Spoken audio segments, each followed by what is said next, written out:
Diqqat, O'zbekistondagi ayollarga ajoyib xushxabar e'lon qilindi. Endi bir martalik 893.513 so'm miqdorida moddiy yordam puli beriladi. Qachon berilishini bilmoqchi bo'lsangiz, videoni shoshilmasdan oxirigacha ko'ring.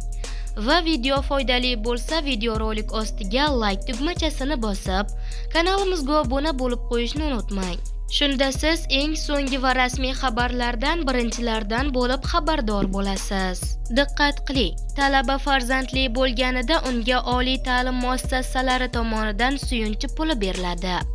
Talaba farzandli bo'lganida unga oliy ta'lim muassasalari tomonidan bir martalik 893.513 so'm suyunchi puli beriladi.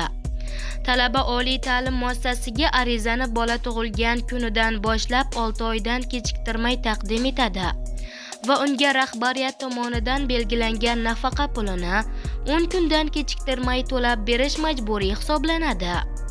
Hozirgi kunda nafaqa puli miqdori mehnatga haq to'lashning eng kam miqdorining 70,3% ni tashkil etadi.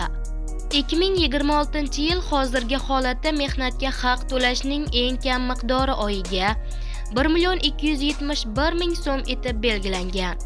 Kerakli hujjatlar: oliy ta'lim muassasalari rektori nomiga ariza, pasport nusxasi, tug'ilganlik haqida guvohnomasi nusxasi, deyiladi xabarda.